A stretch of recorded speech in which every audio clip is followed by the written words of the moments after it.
All right, so we're doing cat-cow. So take a few breaths and just do your normal cat-cow, the way you would normally do it in class. Inhaling, sway the back, exhale, round the spine. Inhale and exhale.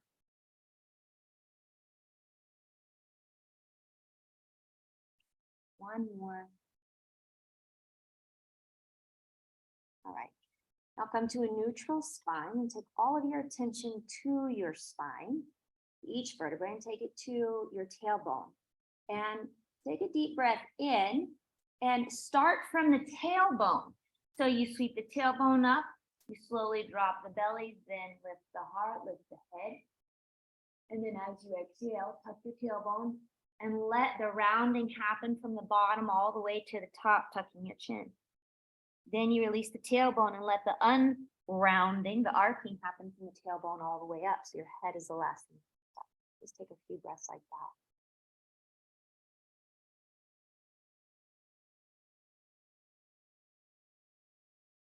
And see if you can feel the movement of each vertebra. Notice if you're still breathing. And you could even change the origin of movement and start from the head. So letting your head be the first thing that tucks under, and the first thing that rises up.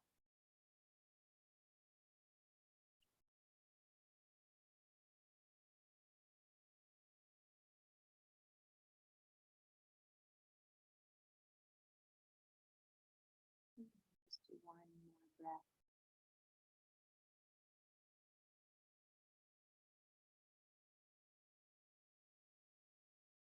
Neutral spine.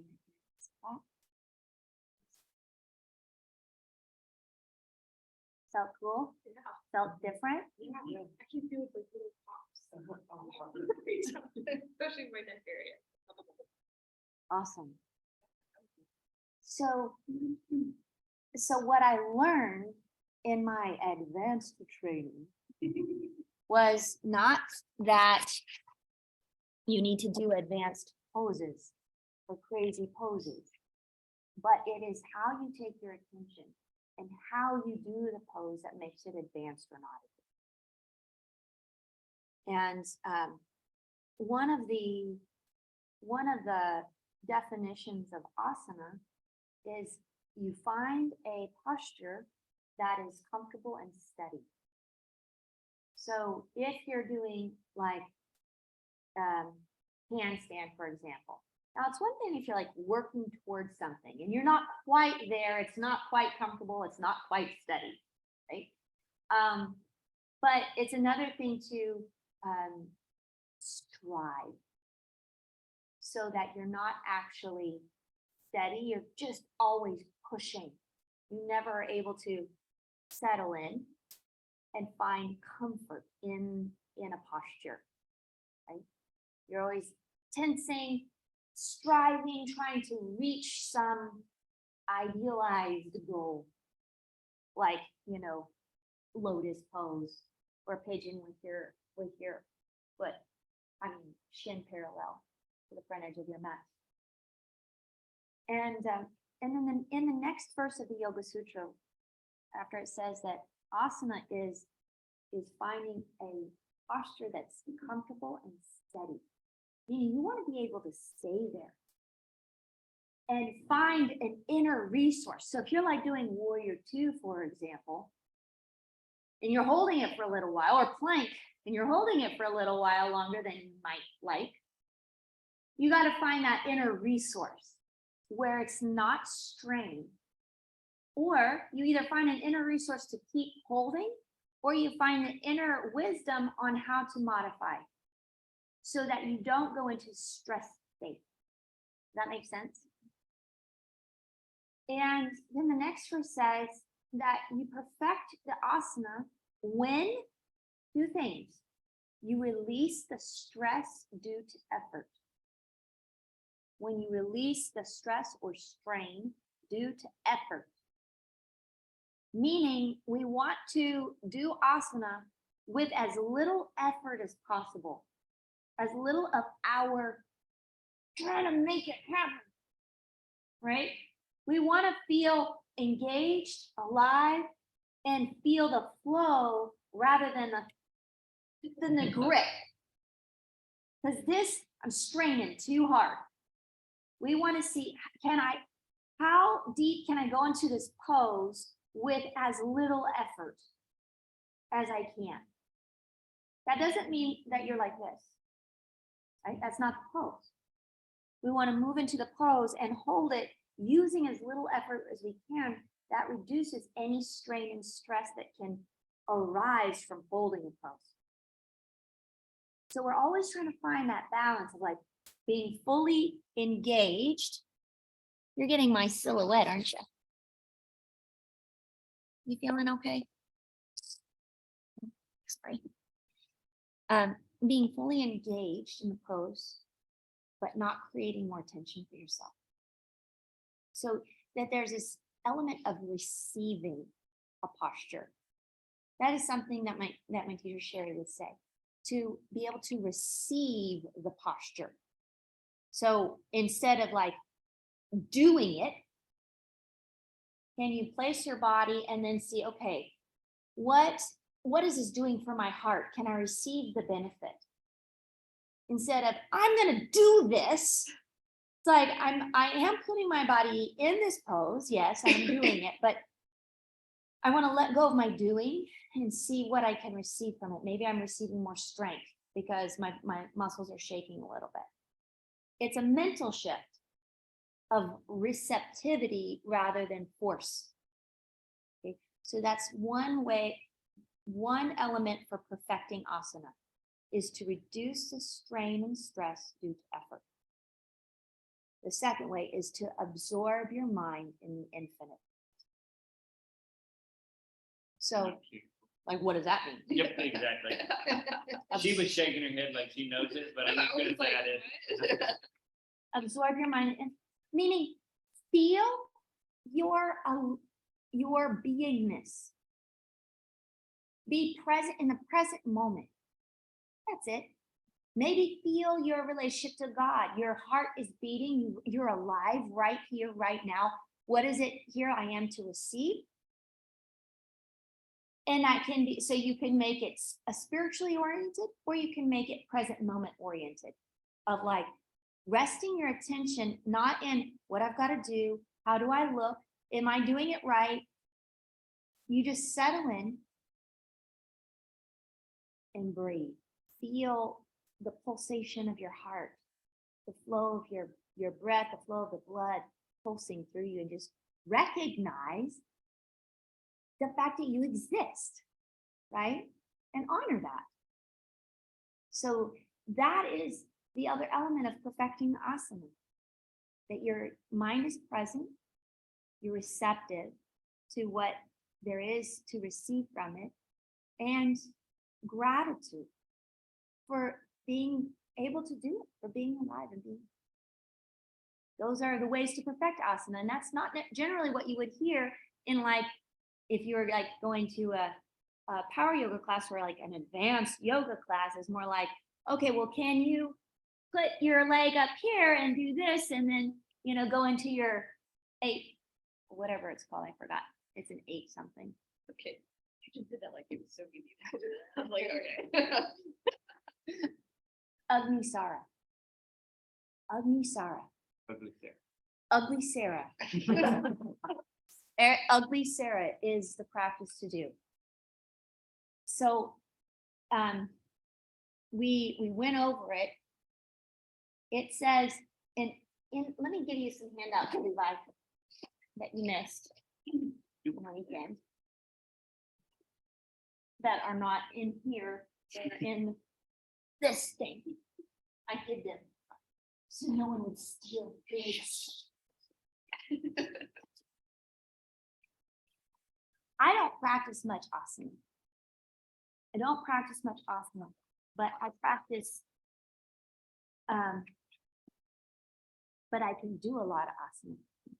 And it's because of the practice of Agni Sara. And I know this because it's not I mean, it is true that some, I was an athlete, so and I've been doing yoga for a very long time. So that does, makes it easier. But I also, like, I practice a lot of asana and a lot of exercise and sports when I was younger.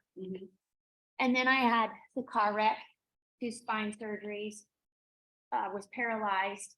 I laid in bed for a year, couldn't move. I couldn't even lift up. When I was able to actually use my arm again, I couldn't lift a pot. I was that weak. I got strong by doing like planks against the wall, just pushing, like we've done planks against the wall, and Agni Sara.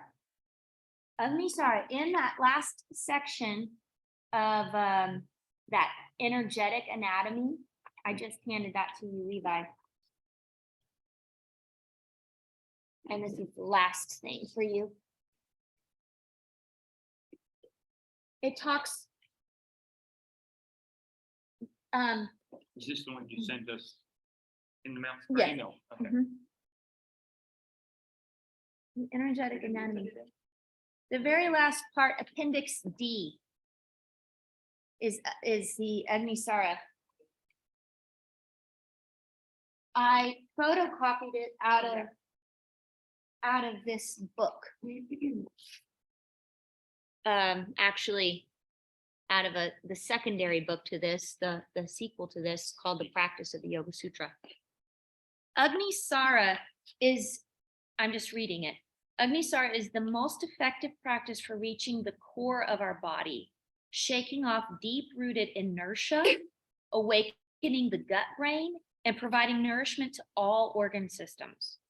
The yogis of the tantric tradition, particularly those belonging to the Samyama school, claim that, taken together, the fruit, this is the line, the fruit of practicing asanas, bandhas, and mudras barely yields 1/16 of the fruit of practicing Agni Sara. So the bandhas are pelvic floor lift, the root lock, the Uddiyana Bandha. I don't know if have y'all learned that in your Uddiyana Bandha? Okay. And Jalandhar, the throat lock. No. Those are In the breath book? bandhas. Would it be the breath book? Or, It does talk about that in the breath book, but yeah, so that we don't. it's in the last chapter. I Okay, yeah, we have it. So the bandhas are, y'all have learned pelvic floor lift. You're in the process of learning Agni Sara. And then throat lock is, when you do Ujjayi breath, y'all practice Ujjayi. It's been a while. What's her name? Ashlyn was big on. Okay. Well, but she was one of the instructors. Every class was do your Ujjayi breath. Would never explain what it was. Yeah. So everybody just sat there and kept breathing. With heavy breathe, I'm like, oh. Okay, we're gonna learn this. We're gonna learn Ujjayi tonight.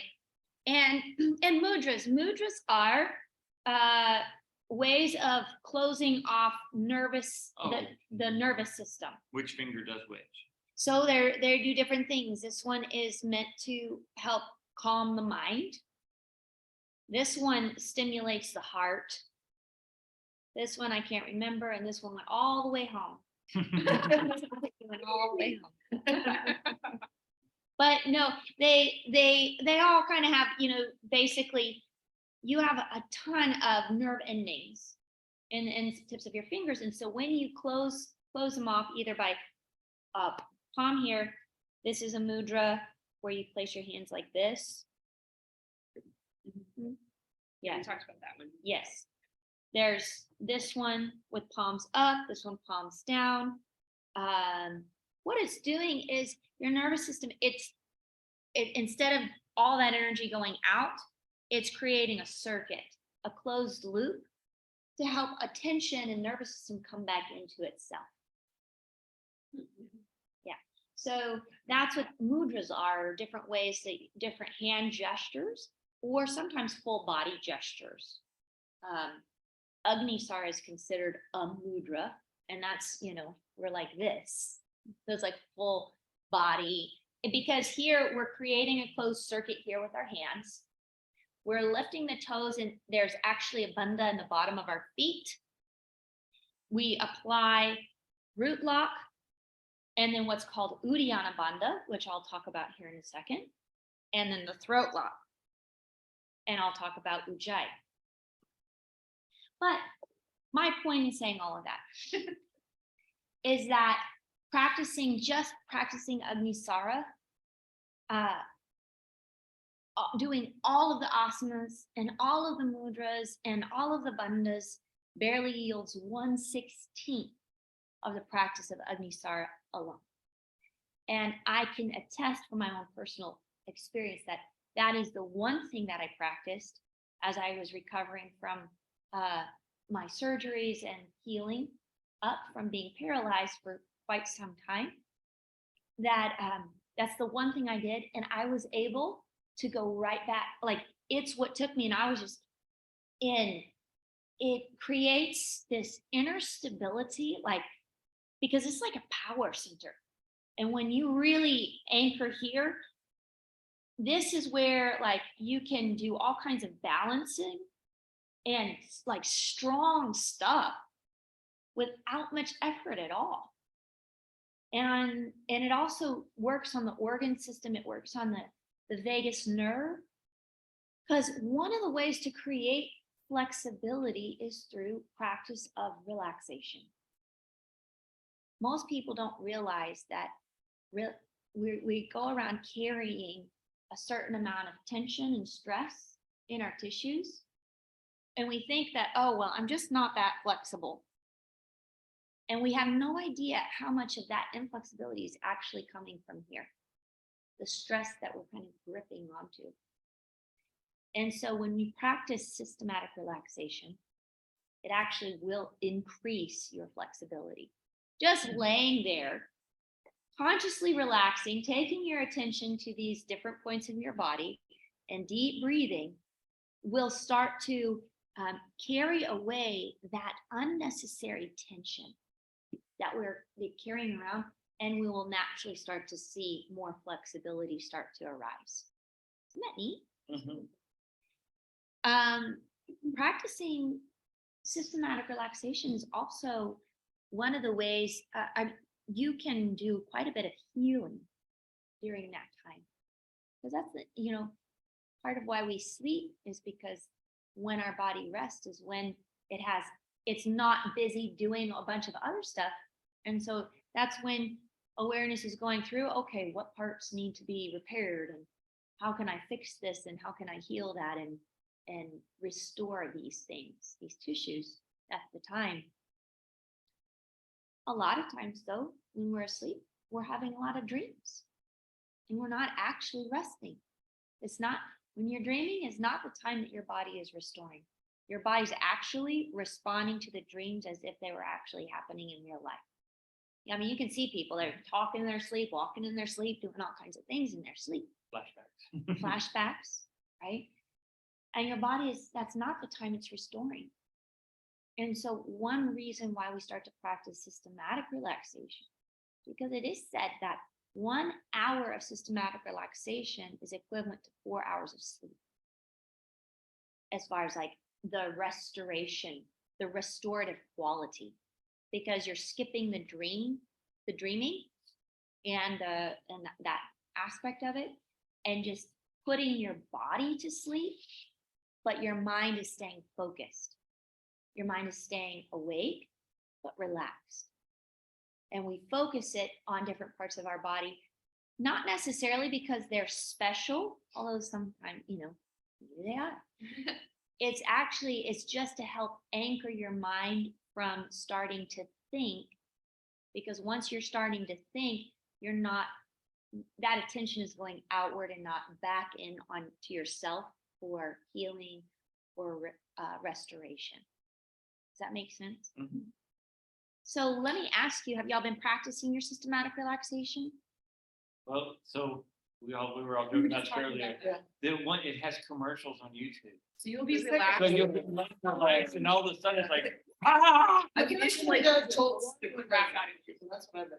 Second one, I couldn't get through it. I tried 3 times, I'm like, oh. Yeah. I did not know that. Yes. Yeah, it startles the heck out of you. Yeah. To drop out the top. Then wonderfulness. I should buy toilet paper. And they're loud. I mean, yeah. Oh, man. Okay. All right. Good to know. So All that's how you know we all watched it though. Yes. Yes, right? Or listened to it. Did you watch it? Did you watch it, Jen?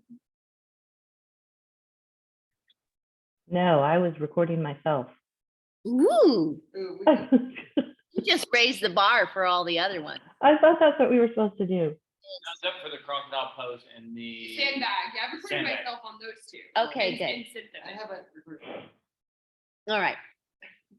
No worries. All right. So the thing is, we want to. I want you to practice the systematic relaxation and in our next teacher training weekend, we'll go even a little bit more into it.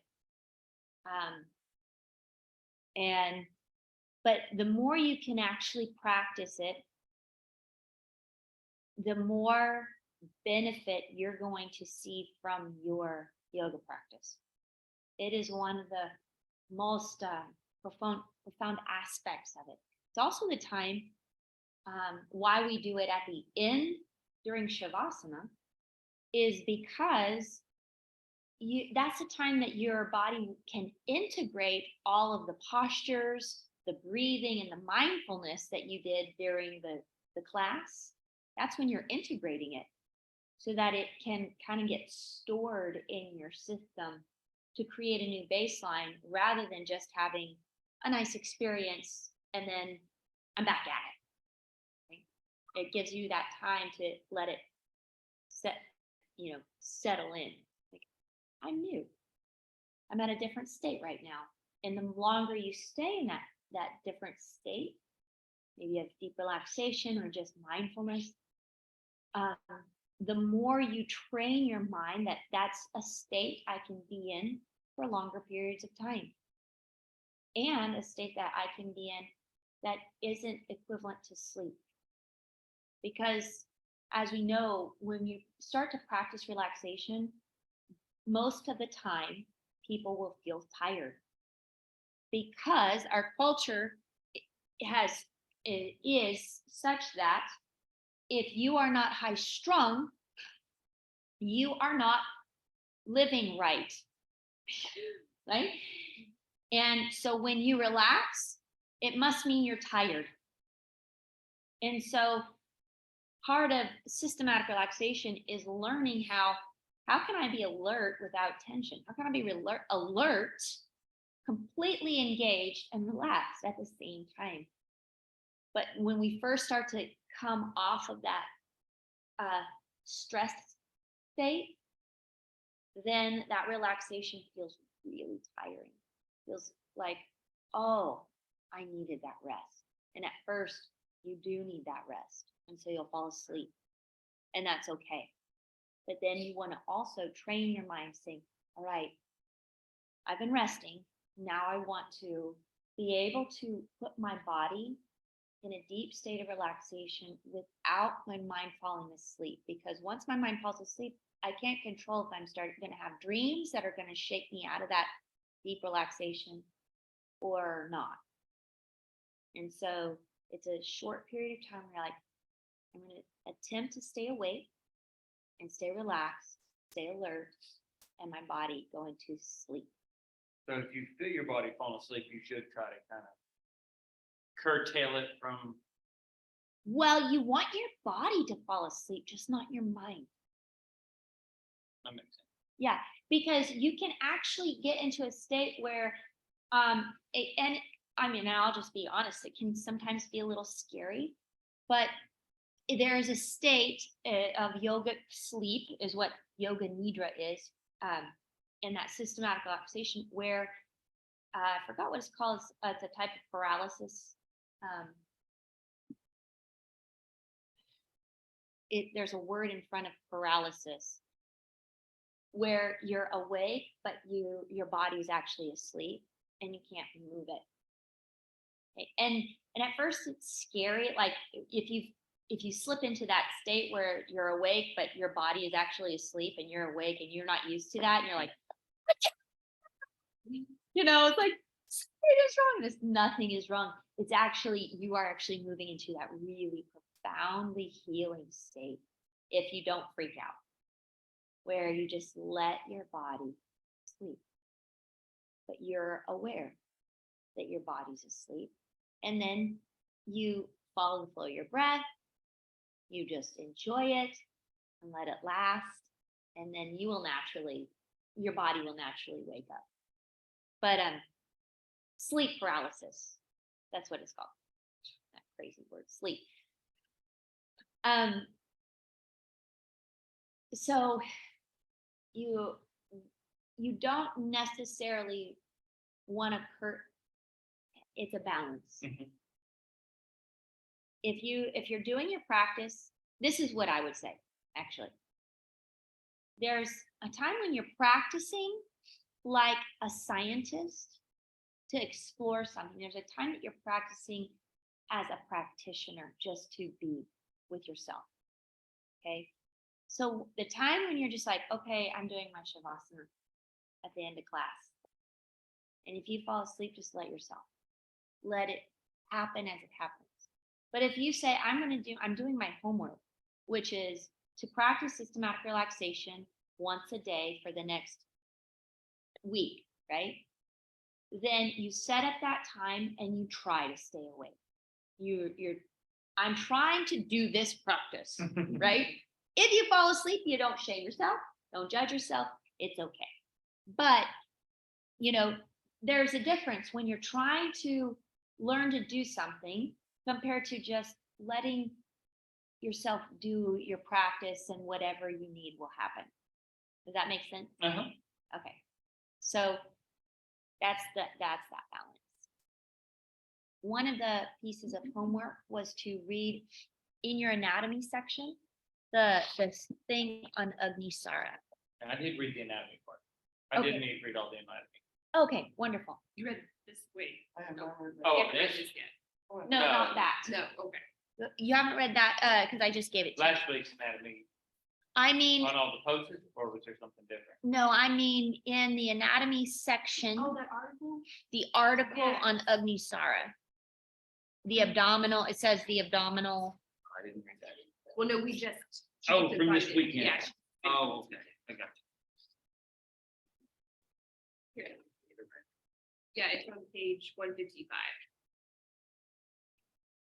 Yeah. Awakening the solar. Yes, awakening Okay. the solar plexus, the complete Agni Sara practice. So, this, we're going to talk about that in just a second. But first, I want to say about Ujjayi. What is Ujjayi? For heaven's sakes, what is this breath? It means a breath of victory. Jai means victory, means a breath of victory. And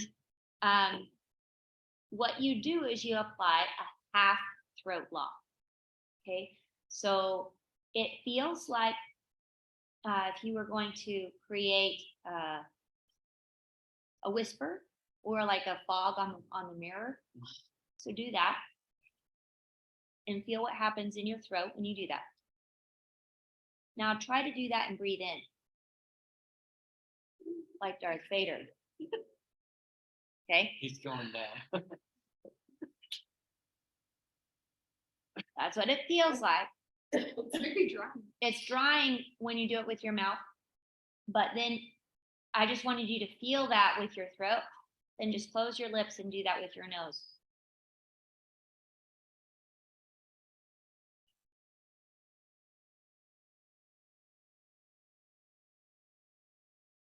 I'm gonna go around and see if I can hear you. You should be able to hear it. Some people say it sounds like the sound of the ocean.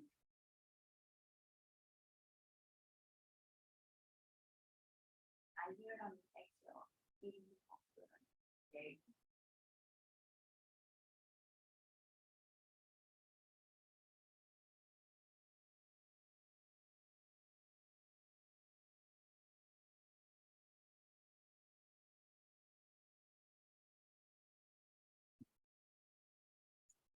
No, that's totally. It's a lot, it's a lot subtle than what we thought it was.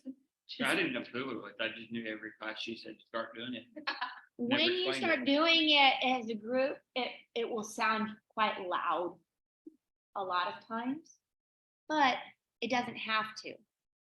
Jennifer, have you Agni, the Ujjayi breath? You're shaking your head like you do. I just want to Yes, make, so yes, those are the places I've done yoga, but they said to put your tongue kind of like at the roof of your mouth behind your teeth. Yeah, right.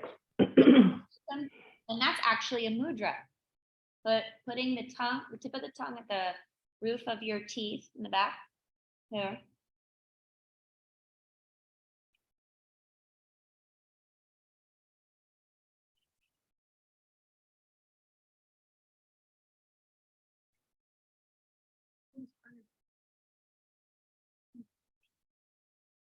So that's Ujjayi. And that breath will create warmth inside. And that's great for if you're doing a strong asana practice, because it'll help warm your muscles up from the inside out. The other thing that it's good for is it slows your breath down, because you're doing this a little constriction on the throat. So that makes your breath slower. This is good. You'll find out in the May weekend about how slow your breath goes has a profound effect on the way your nervous system is functioning. Okay, so the slower your breath, I did mention the 11 seconds breath and then the 20-second breath in and out. Has it, huh? Have you heard of Wim Hof? Oh, yes. Yeah. Yes, I've done that breath too. Yeah. And so when you're doing Ujjayi, the other thing that Ujjayi is good for is what it does is it brings everything together. And the way one of my teachers put it is, if you were carrying a big load of laundry that was unfolded in a big old bag, it's kind of hard to manage, right? But if you took that same amount of laundry and folded it up into a stack, you could very easily carry it and put it down, right? Ujjayi is like taking your body and folding it up into a nice stack so you can move it. Okay, so if you're doing a powerful asana class, utilizing Ujjayi is helpful for moving your body in very specific, like this, I want my hand to go here, right? Here. And really anchoring that inner strength. Ujjayi is great for that. The last thing that I would say that Ujjayi, another good thing about Ujjayi is it gives your mind something to hear, so something to focus on. It's kind of loud in there, right? So it gives you something to focus on. And then lastly, there is a really awesome practice you can do with Ujjayi. So Ujjayi, another way to think of Ujjayi is, if you have a garden hose and it's just completely open, then it can go a certain way, but you can't really direct the flow.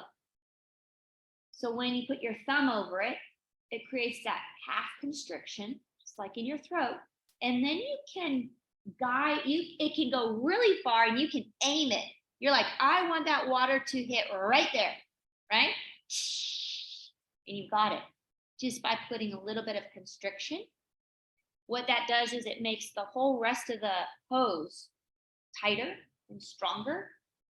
But then it also makes the water spout exactly where you want and point it. So you can do the same thing with your breath. Specifically, when you exhale and you're doing Ujjayi, feel the soft palate in your throat. And feel as if you're pushing up on the soft palate. Can you feel that? Like trying to go through the nose. Yeah. Now, when you breathe in using Ujjayi, it kind of pulls the soft palate down. Try to feel that.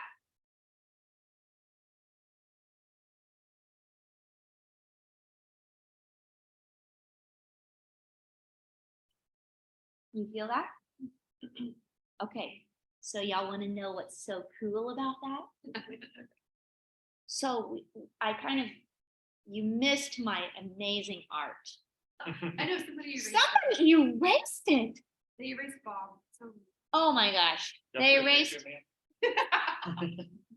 So right here, if you go back right here, you have your two eyeballs, and behind your eyeballs, attached to your eyeballs, are your optic nerves, and they crisscross. Right? If you go straight back from your eyebrows, center, straight back, those optic nerves crisscross. And right where they crisscross sits your pituitary gland. Okay? That's your master gland. Then you go up and back a little bit and you have your pineal gland. Well, the soft palate of your throat. So you know how we said if you put a finger here, put a finger here, and they intersect, that's where your pineal gland is, right in the middle of your brain. Well, same if right from the soft palate, you press up, that's where the pineal gland is too. So when you do this ujjayi breath and you exhale and you push up there and then you inhale and you pull down, you're actually stimulating and massaging that part of your brain. And this is a good thing to do because it helps to lessen when you stimulate that part of your brain, it breaks up old memories in ways that we felt like have happened in our lives, and helps us to anchor into a more present moment, like who am I actually now, regardless of what has happened in the past, right?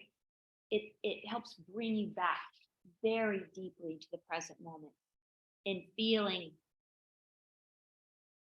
the pineal and the pituitary gland, these master glands. The pineal gland produces melatonin, which helps you sleep, and it helps produce serotonin, which helps you feel good, and it produces a few other things and helps to synthesize light.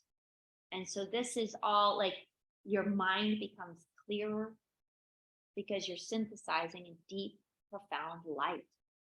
And you're also you're regulating these neurotransmitter production.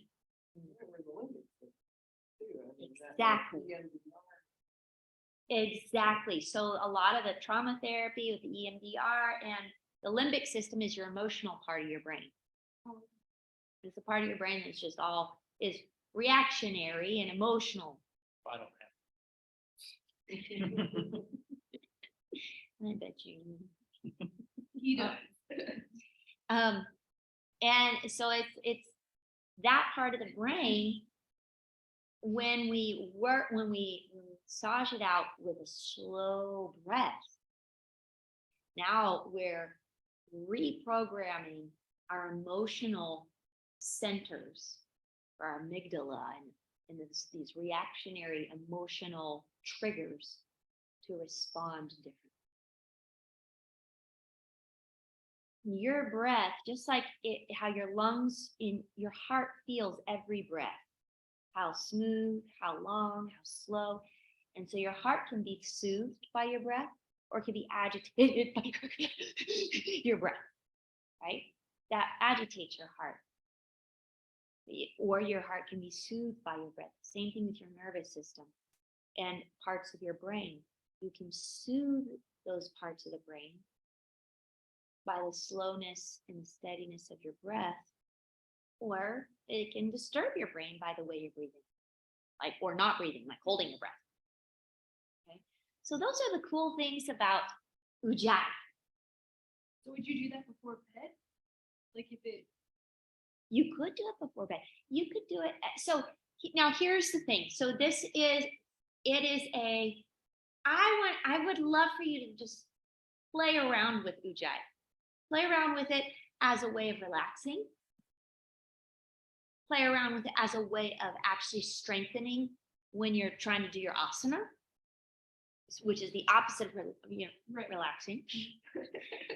Play around with it as a type of meditation, just like to close your eyes, sit up nice and tall, and just feel and listen to that breath. Okay? You're going to learn that this is a pranayama. Okay, that means it's a specific breath technique, which means that's not the way you want to always breathe. It's kind of like For a purpose. it's for a purpose. So you do it for a designated time. We're going to learn here pretty soon that there are 5 qualities of a breath that we want to cultivate to become your natural breath, like the way you're just breathing throughout the day. But Ujjayi would be a pranayama, which would be a breath technique that you would apply at a specific time and then be able to let go of. One of the main issues that we see happen in yoga classes that really promote Ujjayi is that people get so stuck in the habit of Ujjayi that they can't let it go. And there is a more advanced state of utilizing a very quiet and very extremely subtle breath while doing asana, to move even more deeply into the subtler realms of your body and your mind and your energy that Ujjayi disturbs, because it's a distraction. So at first, as a beginner, it's a focal point, but then it can become a distraction. Does that make sense? Mm-hmm. So you want to be able to apply Ujjayi and then to not apply it. You don't want to get stuck in it. Turn it off. Yes. Yeah.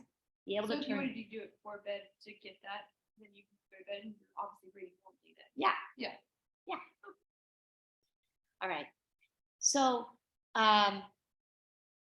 Agni Sara. Let's go there for a sec.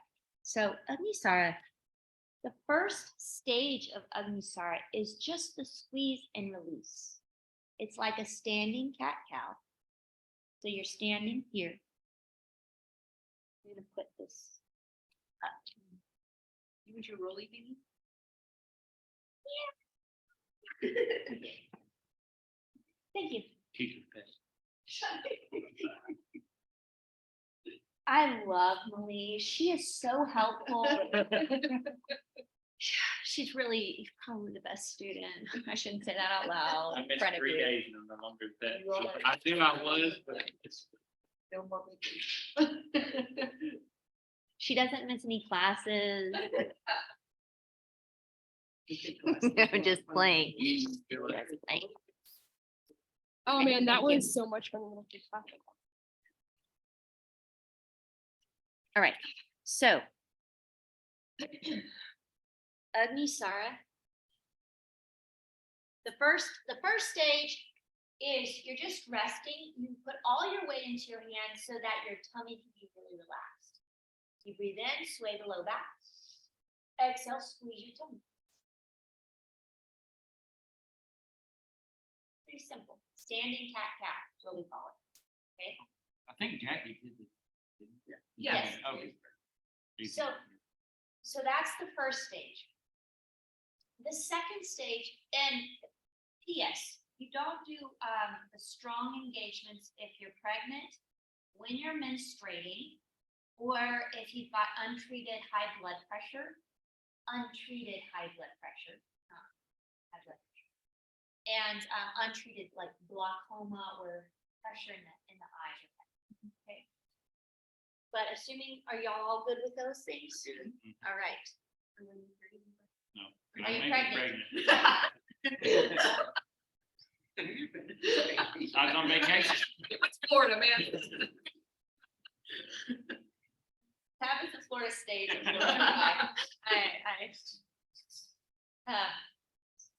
have changed.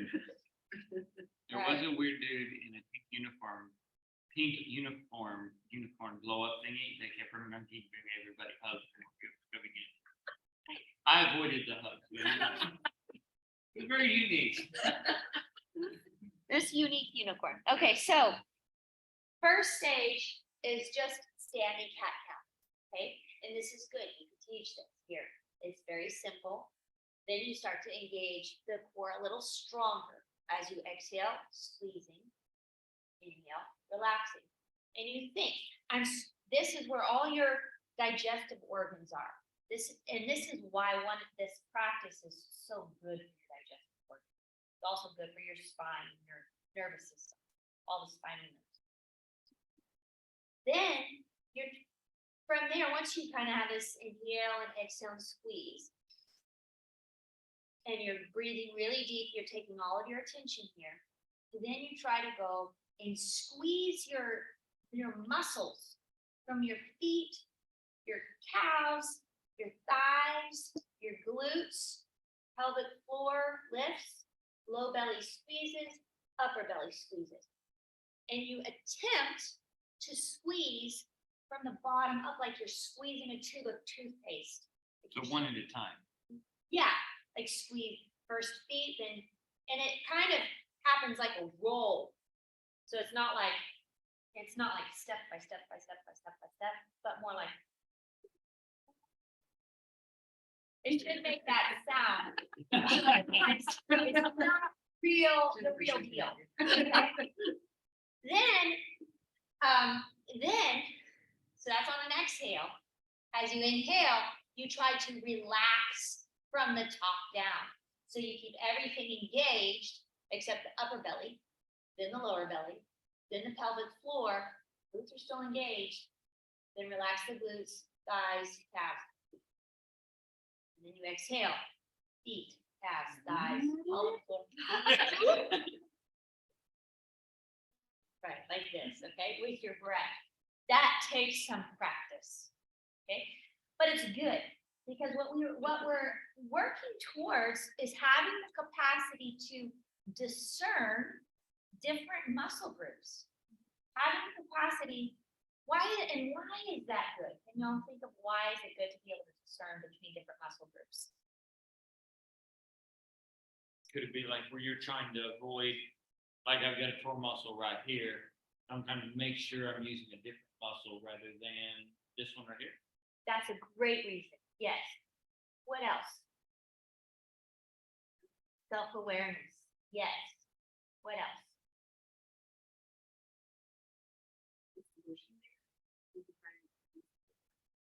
Yeah. Any thoughts, Jennifer? I couldn't really hear what Malie said, but maybe so when you're doing the posture, you know which muscles to engage. Yeah, so you know what muscles to engage for, not only for speed, so that you know how to protect the shoulder when you're doing your shoulder stand, right? Mhm. Or for effectiveness, so you're not just like, because when you're in your low lunge, and you say squeeze your right glute, and then all of a sudden you have a whole different experience, right? You look the same, but you're feeling something way different right here, right? So then the other thing, what Malie said, by the way, was if you're storing emotion in that part, so you can breathe into it and release it there. And then the other reason why is good is because similar to what y'all are saying, generally, if we're doing something hard or stressful or something, and we really only need to use our right arm to do it, what do we do with the rest of our body? We tense up. We forget that, I can actually use the full strength of my left arm without tensing my right. And this is the whole using as little effort as possible. Learning how to engage that muscle so you're not just squeezing everything. And this reduces the level of stress and strain in your body when you're doing asana, but also just in daily life. We find, you're like this, and then you're like, oh, I actually don't need my shoulders like that to hold this tray. You start to release this unconscious stress that we just collect and gather. So that's one of the practices for the Agni Sara that we're trying to do is, can I engage my feet without engaging my legs? Can I engage my glutes without engaging my pelvic floor? Can I engage my low belly before my upper belly? Right? And at first, it all happens together. You're just like squeezing. And you're trying to release, but it's just like, who knows what's going on? Right? Yep. Yeah. You can relate. But what we want to do is you take your mind to train it. So even if everything physically is squeezing at the same time and then releasing at the same time, mentally, you're attempting to do this. And eventually you'll be able to. So that is about the stage that we get to in any general class. I'm going to show you my belly, okay?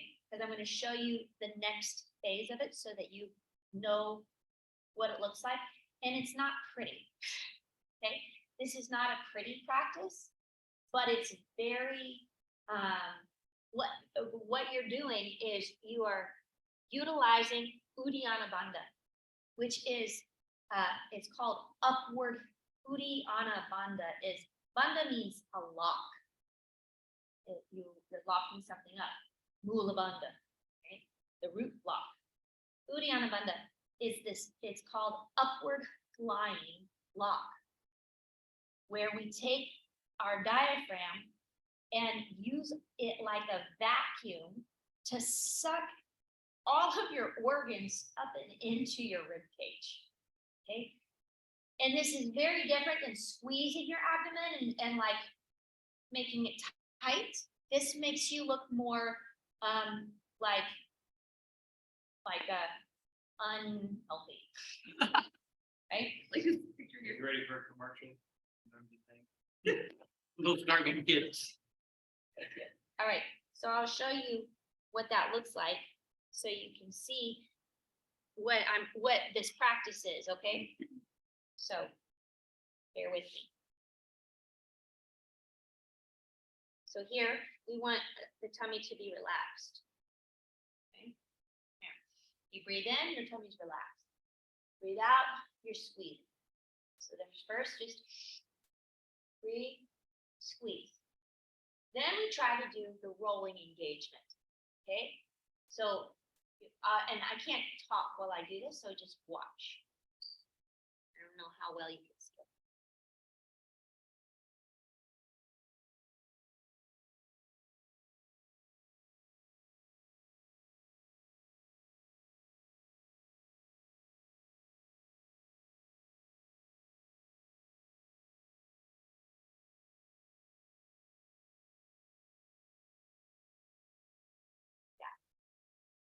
So you squeeze and you can hear my breath. I'm using Ujjayi breath because you keep your chin tucked. You're doing this half throat lock while you're breathing.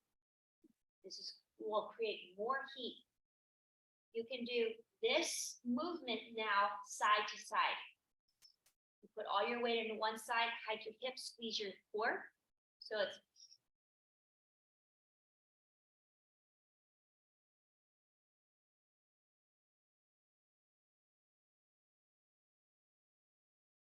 like this. Okay, so and you can go side to side because what we're trying to do is squeeze and release every little nook and cranny in the guts, in the sides, in the low back, glutes, the pelvis, the tummy. Then the next stage is where you have to retrain yourself to do the opposite, which is instead of squeezing as you exhale fully, hold your breath out, and then release all muscle engagement so your tummy is very soft. And then, like a vacuum, you're holding your breath out, but you pretend like you're going to breathe in, but you can't. You're holding your breath out, and that sucking right here will also create a sucking up and in to your rib cage. So this is where it gets ugly. Okay, this is the ugly Sara, ugly Sara practice. So you do this. So I'll talk it through once. Can't actually do it while I talk, and then I'll just do it. So you exhale, and I squeeze all the air out. Then I hold my breath out.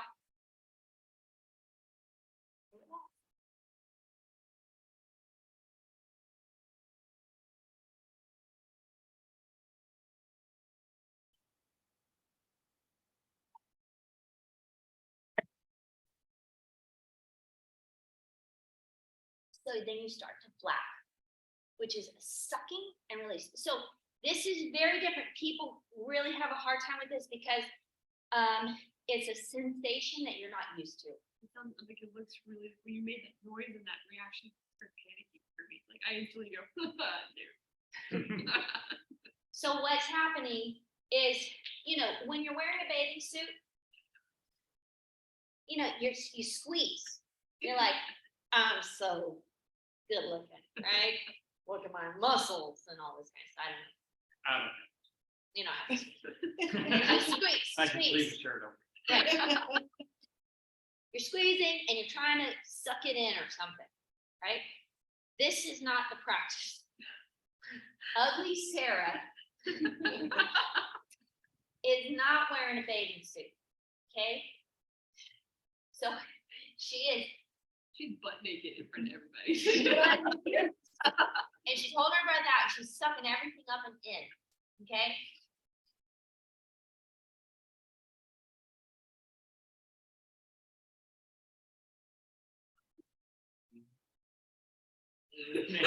So what's happening is all of my organs are being sucked up really, really tight in a very small space and squeezed. And they love it. Your organs love it. And it's very much like you're utilizing your diaphragm to really stretch. You spread out your rib cage through the use of the diaphragm.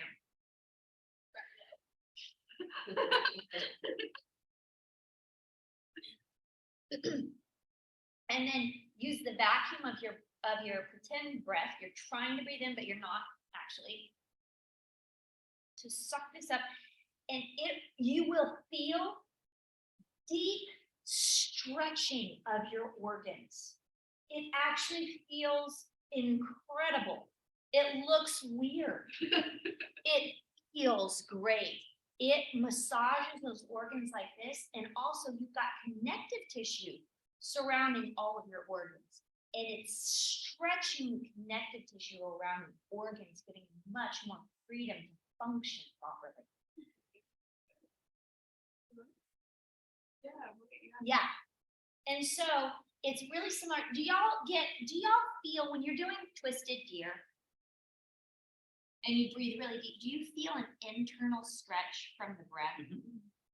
It's like that. That's like, where else do you ever have that sensation, right? In what other thing in your life you get the sensation of your diaphragm and your breath stretching you from the inside out? Probably nowhere else but twisted gear. Well, Agni Sara is one of those. And then you'll hear Agni Sara and Nali Kriya. Nali Kriya, I'll show you what that looks like just because it's weird and funny. It's where, so you have your rectus abdominis and you squeeze one side at a time. And so it's a rolling action that looks like this.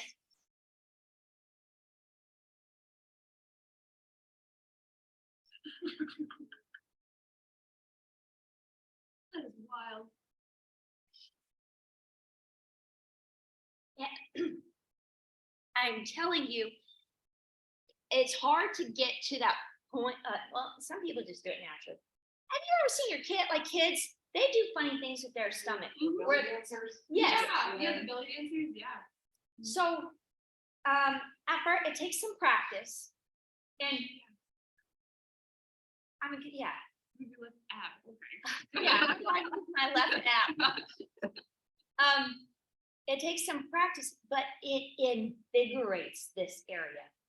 not just your abdominal strength, but your organ strength, your digestive strength, your capacity to take in life, what life has to throw at you, process it, digest it, discard the waste, and grow from the nutrients of it. That's what this practice does. It does it physically with our food. It does it mentally and emotionally. We can process things. It also increases our vision. We have better, because it's really squeezing and working our liver, which helps with vision and our eyesight, our clarity. So it's a profound practice that feels really good once you kind of figure it out, but it's kind of weird. So let's give it a try. Why not, right? Why not? So Yeah. I can it's Yeah, I can barely breathe, so I'm not doing it. Thank you. yes, no. Okay. Here's the thing, what you can do, and I'm going to encourage you to do this, is so at first, this practice is really physical, okay? But as you advance in it, it becomes more and more and more subtle, so that you can do it, and it's all like energetic or very, very little physical movement, but you can feel it happen. Okay. So you can, even with a clogged up nose, take your attention and you use your mind. You squeeze from the bottom up, inhale, relax down, and just do it really subtly with whatever breath capacity that you have. Okay. Oh, that's a good idea. Go ahead and pee, so you don't pee on yourself. You don't laugh at it all the way. All right.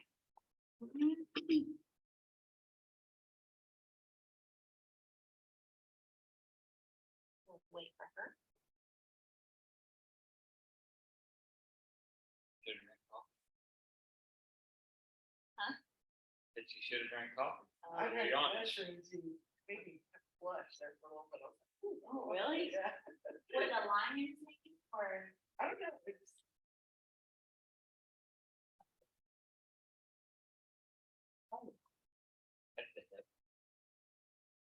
It pops out, but I figured out how to take it, roll it back right there and roll it back in.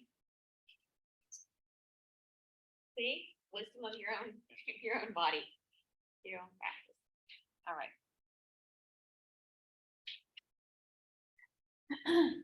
So, I know that I'm skinny, okay? It's like, elephant in the room. I'm skinny.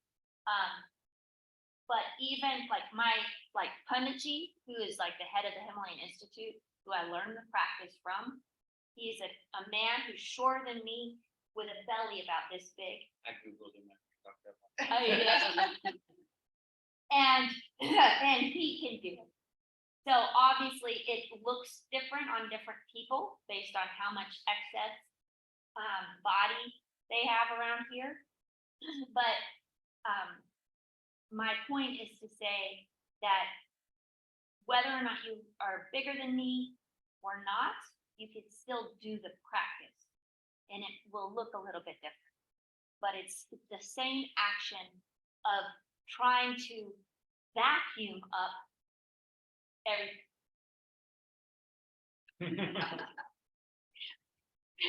Of vacuuming rather than squeezing. Okay, and that's the difference. And why this is so hard to get is because the first couple of steps, you squeeze and you're engaging, strengthening the muscle.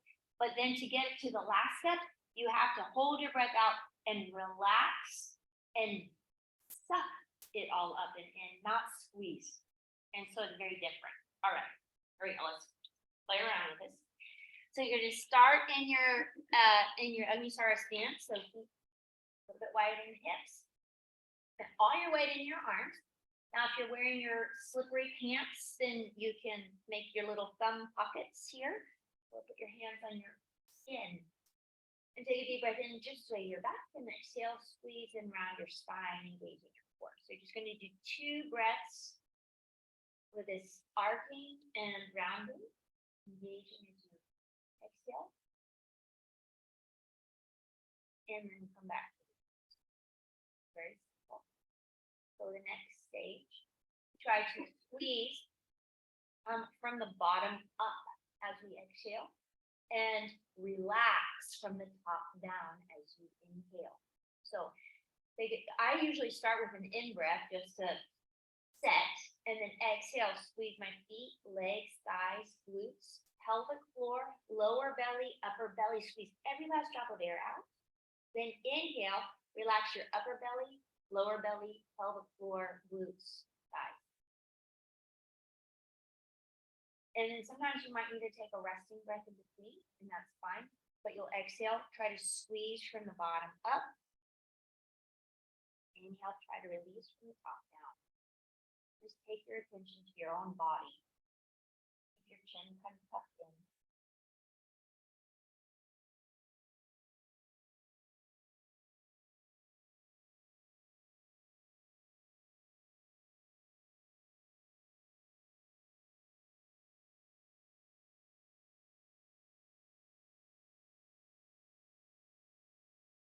Slowly round yourself up after your next exhalation.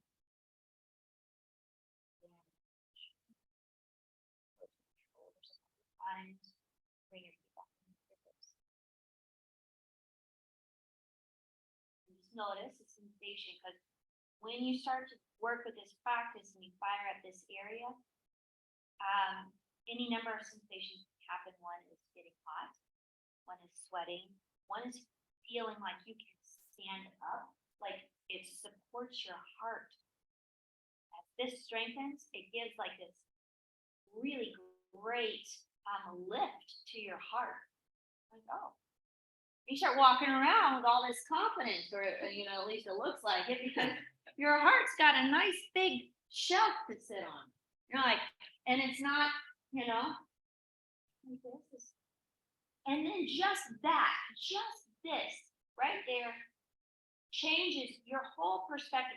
Your posture can change your experience. My husband tells me whenever I'm feeling bad, I start to do this. Okay. And he's like, Shanti, stand up. Stand up. Okay. Because then if I put my body in posture, it helps to change the way my nervous system is squeezed or released. When that happens, it's like, okay, I can breathe different. My heart's lifted. When my heart's lifted, my gaze is different. I can see different. See? Good? All right. All right. So now let's go side to side. So come back into your stance. I'm going to inhale, sway your back. As you exhale, put all your weight into your right leg. Hike your heel, hike your hip, and squeeze your right side. And then you inhale, come back to center. Exhale, left side. So put all your weight in your left leg. Hike your left heel up, hike your left hip up, squeeze your left side.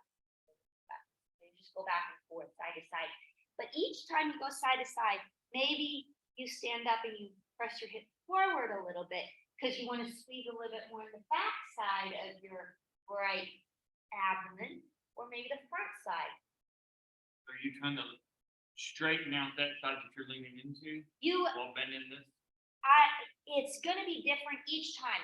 What you're trying to do is squeeze every little nook and cranny in here. Oh. However, you can do that. Okay, so sometimes it's like, well, if I'm going to get this part, I've got to straighten my leg. If I'm going to get this part, I've got to crunch here. If I'm going to get this part, I've got to do this. You're gonna look different. There's no way it's supposed to be. Focus is here. Focus is, yes, I mean, this whole area. You're trying to feel.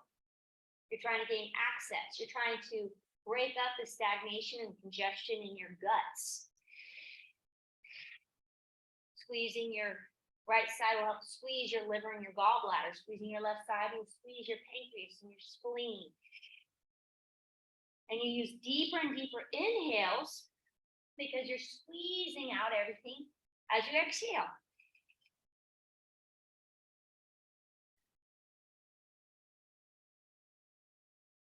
slowly. Do one more maybe in the center. Trying to squeeze from the bottom up. Release from the top down. And then round your spine all the way up, standing up. And bring your feet back on. Just for a second. Scan your body. A little micro bend in your knees so you're not locking them out. And feel the effect of that.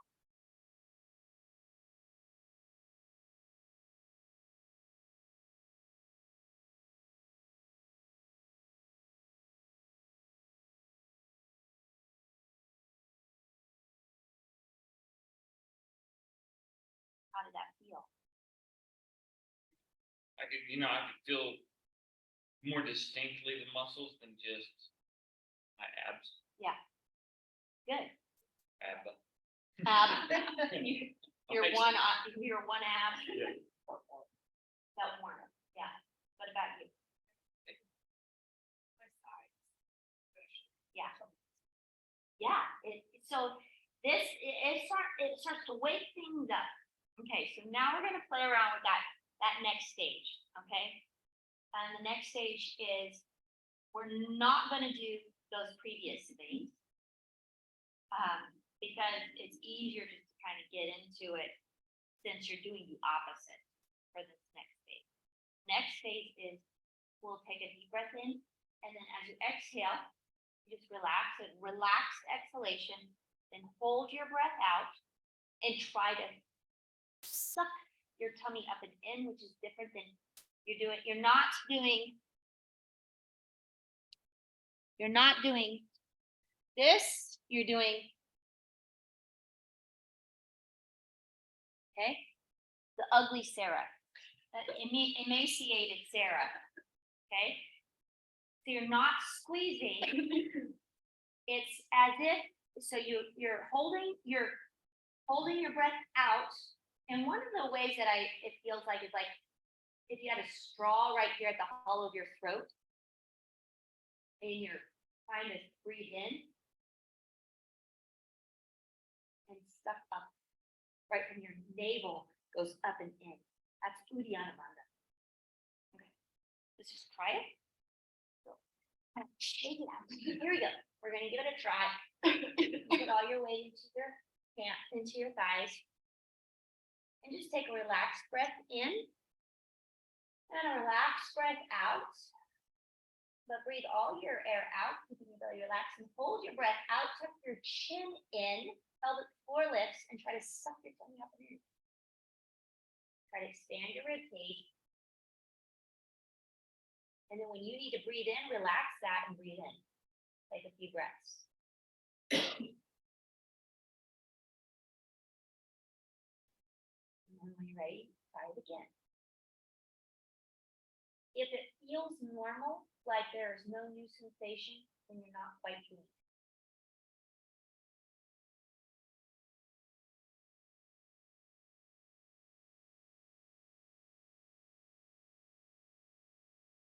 Go ahead and come up and we'll discuss it first.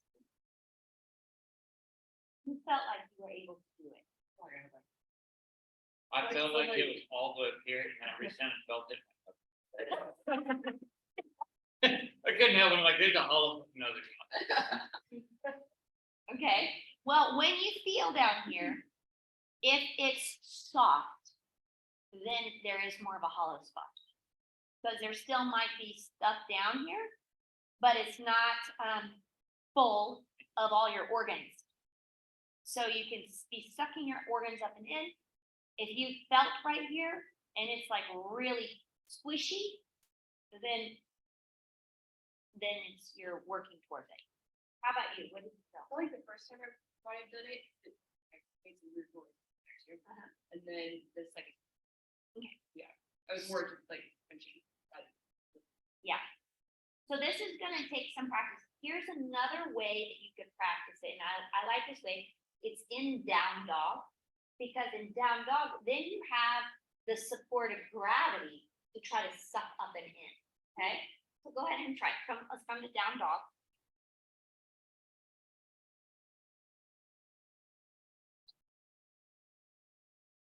And you would just take a relaxed breath in and then a relaxed breath out, squeeze the air out.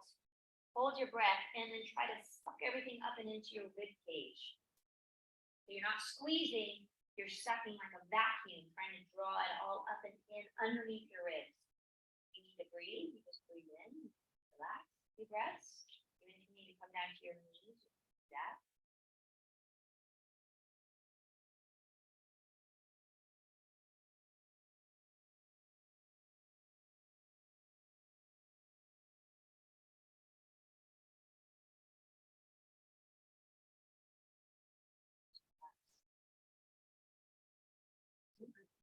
Different? How's it feeling? I feel like I covered up there, and like, first of it standing, I felt like something in the karate chop, you know, when you get. And so standing, I felt like I got it to like right there. That one, I felt like I was getting everything, pressure up here. Everything. That's good. So, I can't, and unless you're willing to lift up your shirt and let me see your tummy, I don't know. I can't know as an outsider. If you want me to see if it's from visually, if you're doing it, then I'm happy to, but I'm not gonna force you to lift your shirt up. And I can leave the room, feel more comfortable. I don't know if I really even. And that's fine.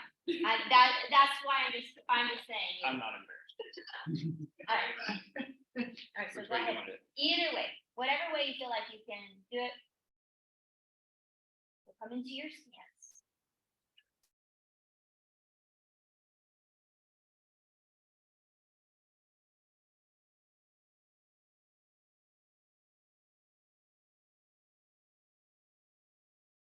So that's more of a squeeze. There you go, lift the heart. Right there, that's coming up, it's sucking up and then take a breath. You start starting to go up and in. It was working.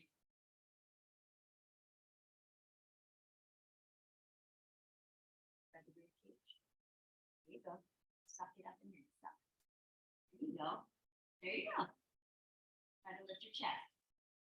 Tuck the chin.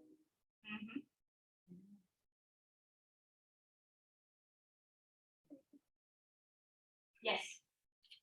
Very good. So you're getting it, and you could even work towards getting it up and into even deeper, but that is the action. Okay. You're not it's that suck up and in. You want to lift the chest because that's going to give more space to the rib cage, but keep your chin tucked in. So one of the things, once you're able to suck it up and in and hold it, like this sort of thing. You spread your chest, lift one arm, so it's a deep and profound stretching on the inside for all of your organs. You will feel revitalized. It will revitalize you. It's incredible. When it felt like that's a different feel, like your ribs are actually stretching out. Mm-hmm. You really don't get any, I mean, everything else is stretched around it. Yeah. But that right there felt like a stretch out, Yes. like you're really widening everything in your rib cage. Yes. So I'll encourage you guys to practice around with that. Let me show you one other way to try to access it. Okay.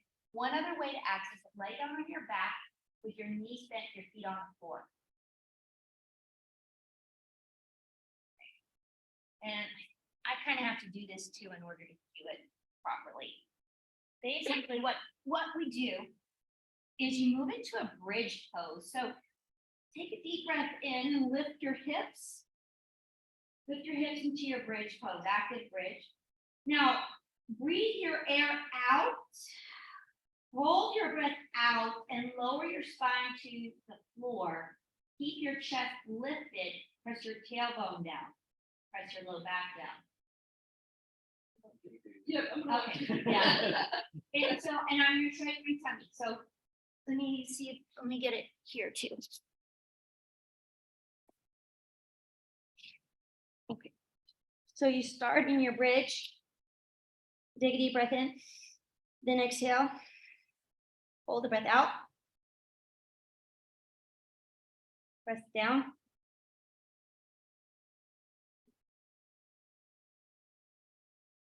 So you try to press the low back down while you're lifting your ribs, lifting the heart and tucking your chin.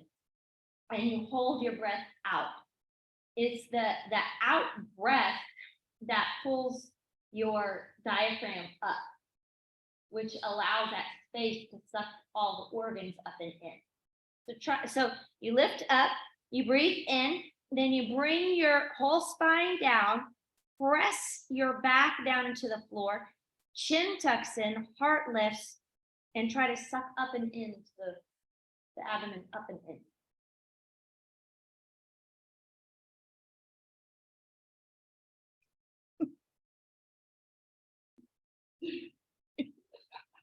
I'm so sad I'm missing this one. I love to flounce my tummy around.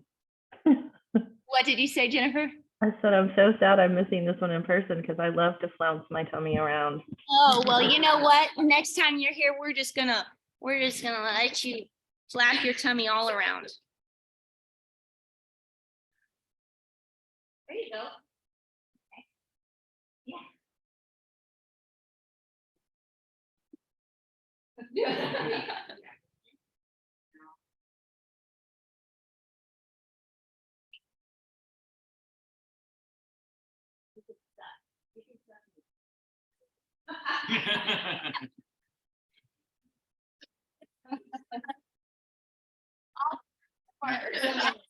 Hey, guys. But yes, it's that opening of the rib cage. And then, It's definitely something to do with the kid. I mean, I'm sure that. yeah, all I can remember eating it. it's natural. Like my son, he never watched me do it, but he'll go in, you know, where they do that. Yes, I said you're trying to do. That Be able sort to of roll thing. my tummy. Yeah. Yeah, do all kinds of things. We naturally want to do that when we're kids. Because it's actually really good. It's the natural intelligence of our body that's like, here, squeeze me, like, you know, work me out from the inside, keep me supple. But then we lose that, you know, or, you know, people are like, that's weird, stop. Don't do that. That looks weird. And we forget, we lose that, and then things in here get really tight. Breath gets tight, organs get tight. And that tension creates aging, and it creates stress and lethargy. So this is a very profound practice, mentally, physically, and emotionally. So I'd like for you, as part of like your daily practice, start trying this. Generally, I say just do like 10 breaths. First, just squeezing and trying with 10 breaths. So it only takes however long, 10 breath space, not long. And you can be making your chai or your coffee while it's doing it. And in fact, that's sometimes what I do. Because like while it's going, like, oh, I need to get this in. So I just do it right then. And, but try to squeeze from the bottom up, release from the top down, 10 breaths. And then maybe one or two times, try to suck it up and in. And see if you can. And try it in the different positions. You can try it in cat-cow, try it in down dog, you can try it lying on your back, trying to suck it in that bridge pose, or in the traditional stance. Okay? Right. So that will conclude our session for tonight. I'm feeling really yeah, goes by fast when we're not reading. Not reading. So I feel really good about this transition to start working more in depth since our time together is shorter with the 4 months. So I think we'll get a lot of stuff. All right. Let's close with 3 arms and then take a nice deep breath in, out.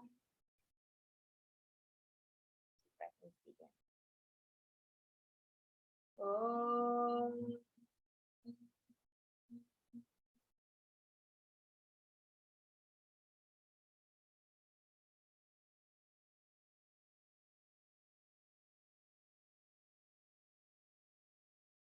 Oh.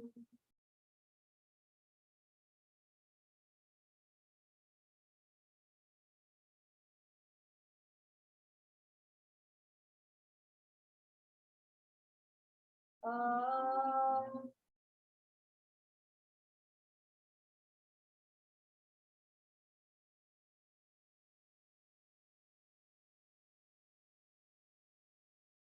Thank you. for this time. Thank you for this time together. Thank you for this practicing. Rest well, live well, and be good to each other.